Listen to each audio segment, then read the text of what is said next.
Hello and good morning. This is day 8 of 12 sales tips in 12 days. And my name is Moira Barnes, and I'm from Moira Barnes Sales Consultancy and Training. So, my business we're based in the northeast of England, but I can work and I have been working remotely for the past few years, so can work anywhere in the UK. And my aim, my job, and my passion is to help businesses fall in love with selling. And what I mean by that is I want everybody to realize that when you're in business, no matter what position you are, it's all about selling and sales and growing your business. A lot of people shy away from this. A lot of people find this uncomfortable and icky. And I want to take that sting away for as many people as I can. So I'm coming live every workday in the run up to Christmas. Everyone's clinging on by their fingernails in this last few days before Christmas. So these lives are really quick, simple, actionable tips that I can give you. No tricks. I don't do tricks. That's the bad rap that sales has, is that people think that you have to be a trickster to work in sales, which is not the case. When you're in sales, it's all about how you are helping people, what you are doing you're giving them something so that they can gain something. You're not the person, there will be a transactional gain for you, but it's about what you can do to help people move along in whatever problem they might be having. You can help them solve that. So today's top tip is the top 3 ways that you are possibly sabotaging your own business. So a lot of the tips that I've been doing, so say we're on day 8 now, if you watch back the lives, which please do, feel free, they're all there. You can find them on LinkedIn, you can find them on my YouTube channel, Selling with Heart TV, you can find them on my Facebook page, and you can watch them back at any time. As I say, I think the longest one has been just over 15 minutes long, so they're really quick, simple to watch, and make sure that you've got some actions in there. But a lot of these tips are asking you to sit down and reflect on your business, and what better time to do that when we're just about to start 2023. I want you to start 2023 and be selling smarter so that you can grow your businesses in the coming year, as we're all fighting to have our voices heard in the real noise that's going on at the moment with the energy crisis, with the recession. Certainly in the run up to Christmas, there's a lot of talk about how Christmas is going to be for us all this year. But take some time to do a bit of reflection before we get into 2023. If you can, make sure you have a holiday, but just that bit of reflection is going to do you the world of good. So the top 3 ways you are sabotaging your business is your own sales is today's subject matter. So tip number 1 really is you're possibly not charging enough. And this is one that's always quite controversial. People, when they're starting out in business, really do struggle with what to charge. What is the right amount to charge? Myself included. So I'm 4 years into my business, and my opinions on what I charged 4 years ago compared to what I charge today are very different. And you do need to do a bit of work and a bit of research, and look carefully at what your competitors are doing. So you need to, during that reflection, you need to see if you are charging the same as your competitors. Are you charging more than your competitors? Are you charging less than your competitors? And if you are charging more, why is it you charge more? Do you have more experience? Are people getting more value from you? If you're charging less than your competitors, you need to really explain why you're charging less. So an example that I can give you from this is I met a printer recently, a really great company, very well thought of in the community. But when I was talking to that person about pull-up banners that you have for exhibitions, the cost of them, including the design, was so unbelievable. And I did say to her, why are you charging so little? You should be putting your prices up. You need to put your prices up. And we had quite an open conversation about it. And what they could do is, actually, they've got 2 strands to their business. So I talk about how I have 2 strands to my business.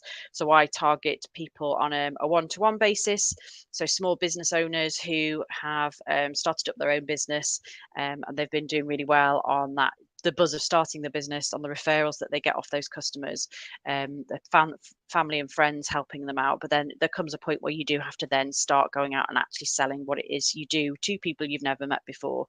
And sometimes you can become a little bit unstuck. And then the other strand of my business is the business owners who have grown. They now have a sales team, and they need somebody to come in and inspire that sales team. So this printer that I was talking to, they had two strands to their business. They have the strand to their business that brings in the majority of their business, and they have these huge contracts, like global contracts with big companies like P&G and Unilever, producing printed material for them, whether in the form of big adverts, big banners for them, for the actual merchandise that they sell, to brochures that they might have. So they've got this really big part of their business. But then they also have started a second part of their business, is that they are providing printed materials for small business owners. And they have realized that, people who are starting out, cash flow is always the problem that you have at the start of your business. You need to get those sales in to create that cash flow going forward, to allow you to go out and then reinvest in the business. So they have recognized that they want to help people out in this area as well. So again, a perfect example of a business that's from the ethos of selling with heart, is they have identified that they can help people. But what they're not doing is they're not communicating this, in my opinion, well enough. They're doing a good job, but they could do better at communicating the reason why they are cheaper, because there's always that worry with when you are cheaper, that people think that it's going to be not as good quality, and the saying, you pay for what you get. So actually, if I pay a cheaper amount of money to get my pull-up banner, is it going to fall apart after 6 months or something like that? Well, no, it's not. She, really high quality products that she uses, because she has all the printing gear, all the printing equipment for that corporate side of her business, for those big global brands that spend hundreds of thousands of pounds with her every year. They have this big contracts, that they have repeat business constantly. So they have all this equipment and materials that they can then offer, because the printers are already running. They can then do smaller jobs for the small business owner, and actually produce some really great quality work for those business owners, and offer them at a much more discounted rate. And I think, rather than saying that she's cheaper, I think that's maybe what they need to communicate much more clearly, that they are able to do. They're doing this from a really good place. They're doing this from a heart-centered point of view, to help business owners, to help them achieve success in those early days and onwards. Once she's got those small business owners and they start to grow and grow, then their contracts are going to get bigger and bigger. So she's doing it with the point of view of growing the business in the future, but with that helpful start at the beginning. So that's number one, is have a review of, if you're charging more, are you charging more because you offer more value? You need to communicate to that to people, that you've got more experience, you're able to offer more value to people than maybe a competitor. But if you're charging cheaper, if you're charging less, why are you charging less? Because you are able to, because of other work that you do. So that nicely leads me on to tip 2, is when you are doing that work of reviewing whether you're charging more than your competitor or less than your competitor, don't ever criticize your competitor. So yes, communicate in a way that if you're charging more than your competitor, that is because, I guess, you want to communicate that you have more experience and you can offer more value without dissing them. So you don't want to diss them. That would work out really badly for you, because you just never know. If you tread on somebody's toes today, there could be an opportunity around the corner where a customer comes to you and says, I'd really like to work with you, but I would like you to work in collaboration with this other business. If you've been bad mouthing that other business, then that other business is not going to work with you. The client might already have a relationship with this other business, and so they'll go off and find somebody else to work with. So you might be sabotaging your own sales if you start bad mouthing other businesses. And it also leaves a bit of a bad taste in people's mouths if you bad mouth other people. I know I certainly it doesn't sit right with me. I don't feel comfortable with it. And again, it comes from that heart-centered approach that I base all my business on. So tip number 2 is never ever criticize a competitor business and compare yourself to them um, in a very obvious way, in a very written out way. If you are comparing yourself to other businesses, don't name them. No name and shame, but you need to concentrate more on promoting what it is that you do that adds that extra value, that means that the person, yes, they might be paying more, but they're going to get so much more from you. You work in a different way, you have more experience, and that's why you charge more money. So you give people legitimate reasons and comfortable reasons why you charge more. So that's tip number 2. Never criticize your competitors. Tip number 3 is a favorite of mine, and I talk about this a lot. The fortune is in the follow-up. So always remember, if you're not following up with people, then you are potentially losing out on a huge amount of business. It's really important that you follow up with people, whether that is somebody that you've met at a networking event and you've said that you're going to send them an email, or you're going to send them a LinkedIn connection. Make sure that you do that. Do that within 24 hours. If it's a customer that you have said you're going to send them a quote for, or a discussion document, make sure gets sent in a timely manner. If for any reason you haven't been able to get it in the time frame that you said you would, still make sure that you follow up with them, apologize to them, or thank them for being patient, waiting for you, getting back in touch with them. And I'm sure they'll appreciate that, because there's all the noise of the rest of the business going on. They'll just appreciate that you have stepped up to the plate and you've followed up with them. It really infuriates me when, as a consumer myself, things don't get followed up.